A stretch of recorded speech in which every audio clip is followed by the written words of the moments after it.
Hey everyone, welcome back to the deep dive.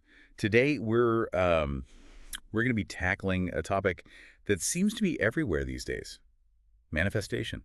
It really is. Yeah. So whether you're someone who's been practicing manifestation for a while, or you're just kind of curious about what all the hype is about, we've got a ton of interesting sources lined up for you guys today. Basically, we're trying to figure out, can our thoughts really shape our reality? Yeah, I think that's the big question, right? And Mhm. and what I find fascinating is how manifestation has kind of moved beyond just being this, self-help trend. It's Yeah. like it's popping up in conversations about literally everything, from career goals to relationships, even to scientific discoveries. It's everywhere. So let's get to the heart of it.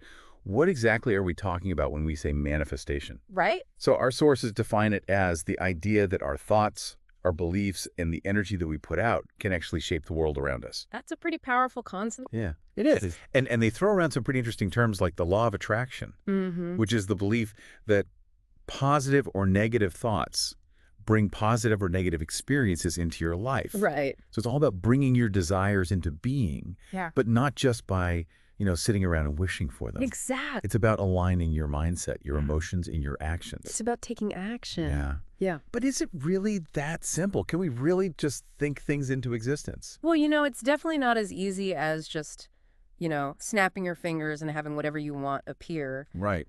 But there is a growing body of scientific evidence that suggests that our thoughts can have a real impact on our reality. Oh, really? That's interesting. Yeah, and one of the key concepts here is something called neuroplasticity. Well, I've heard of that. Have you? Yeah. Okay, so think of it like this. Every time you have a thought, you're essentially creating a tiny pathway in your brain. Uh-huh. And the more you think that thought, the more well-worn that pathway becomes. Mhm. So over time, these pathways become habits of thought. Mhm. And those habits actually change the physical structure of your brain. So if I'm constantly thinking, I can't do this or I'm not good enough, Right.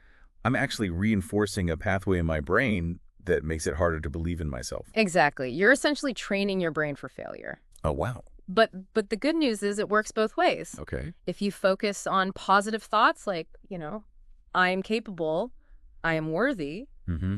you strengthen those pathways, instead making it easier to believe in yourself and your abilities.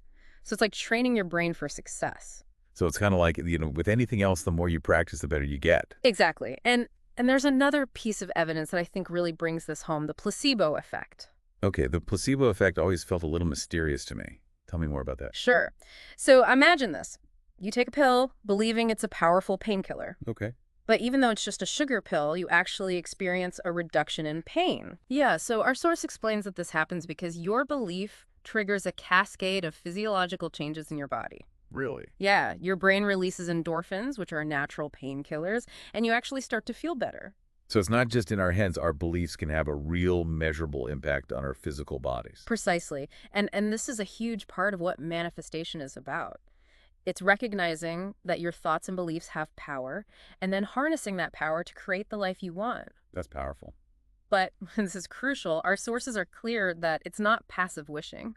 It's not enough to just sit around and daydream about what you want. Right. It's about aligning your thoughts, your emotions, and your behaviors to create real momentum.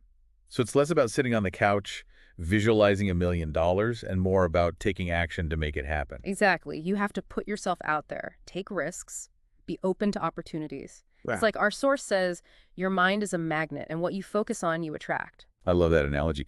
But how do we actually do that? How do we use this mind magnet to our advantage? Okay, so how do we actually start using this mind magnet?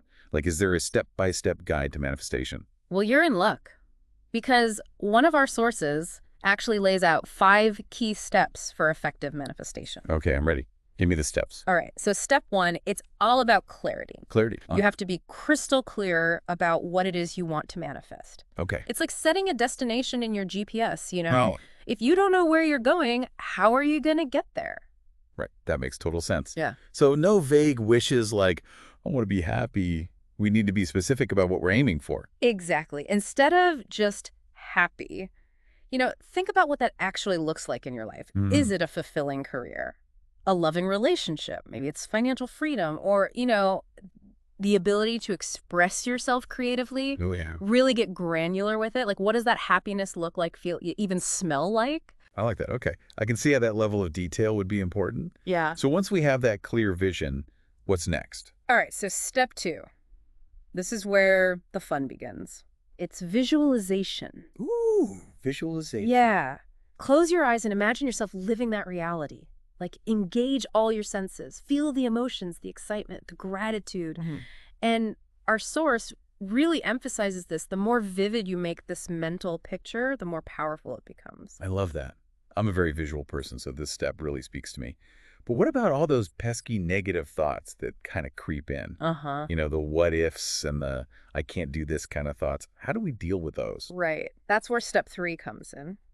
Using affirmations and positive self-talk. Okay. Remember how we were talking about those neural pathways earlier? Yeah. Well, every time you repeat a positive affirmation, you're essentially strengthening the pathways that support that belief. So instead of saying, I'm not good enough, I started saying, I am capable and deserving.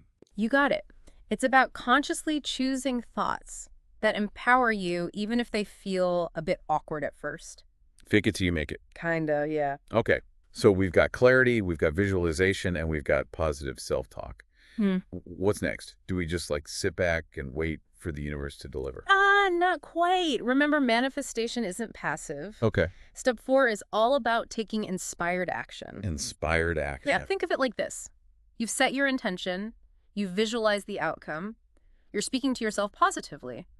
Now it's time to meet the universe halfway. So if I want to write a book, I don't just visualize it on a shelf. I actually start writing. If I want a new job, I update my resume and start networking. That's it. It's about taking steps that align with your vision, even if they're small steps. Okay, makes sense. So what's the final step? The 5th and final step is to trust the process. Okay. And this is often the hardest part. Yeah, I can see that. Because it requires letting go of control and surrendering to the journey. Yeah. And our source emphasizes that things may not happen on our timeline, but that doesn't mean they aren't unfolding.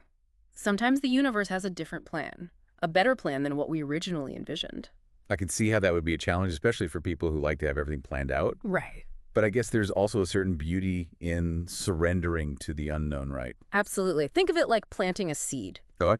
You can't force it to grow overnight. You have to nurture it, give it time, and trust that it will blossom in its own time. That's a great analogy. Okay. Okay, so we've got our 5 steps: clarity, visualization, positive self-talk, inspired action, and trust.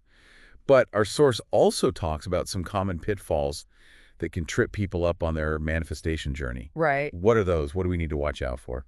Yeah, so there are a few common mistakes that can really block the manifestation process. Okay. And the first one is doubt and negativity. Doubt and negativity. Yeah, it's like trying to drive with one foot on the gas and the other on the brake. You're sending mixed signals to the universe. So how do we overcome those doubts? They can be pretty powerful. Well, awareness is key.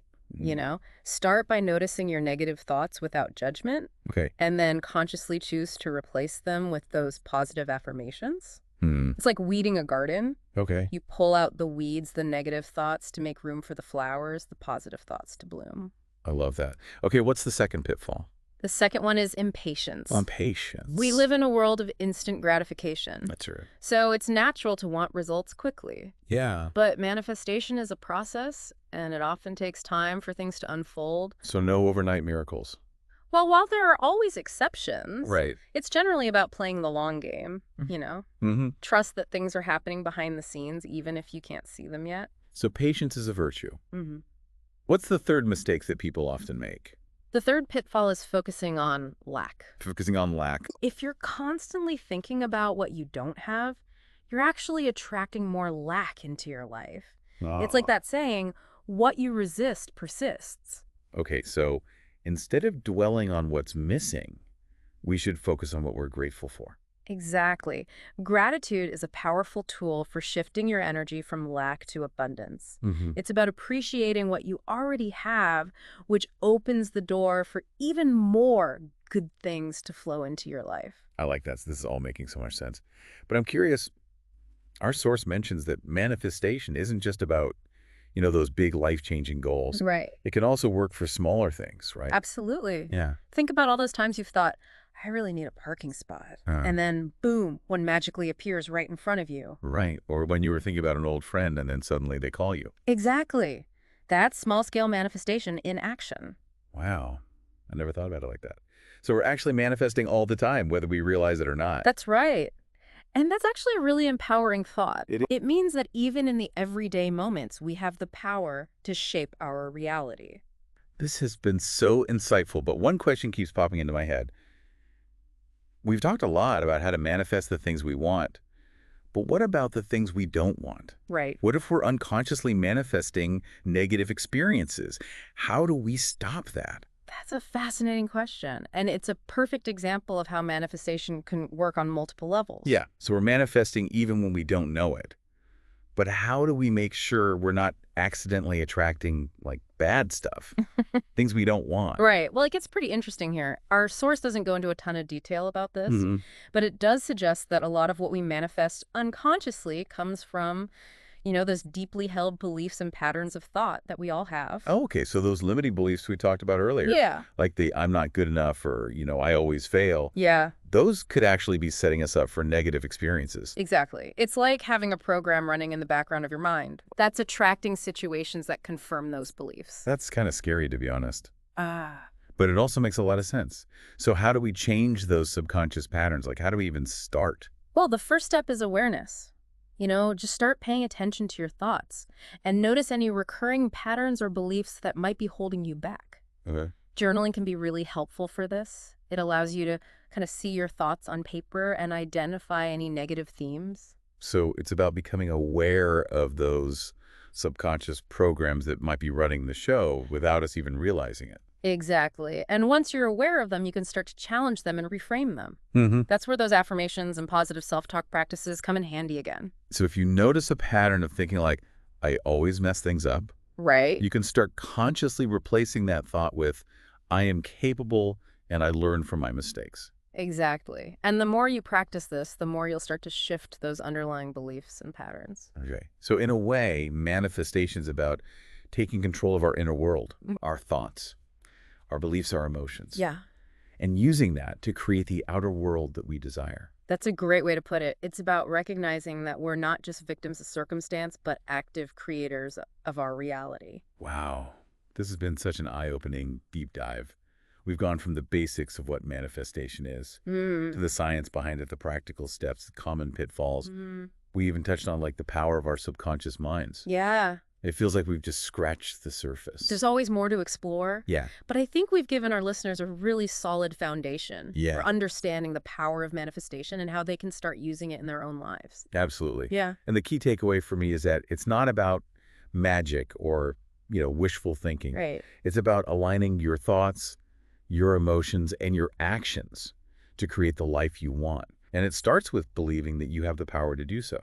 I love that. Right. And remember, it's a journey, not a destination. Be patient with yourself, celebrate your successes, and learn from any setbacks along the way. That's great advice. Yeah. Thank you so much for joining us on the Deep Dive today.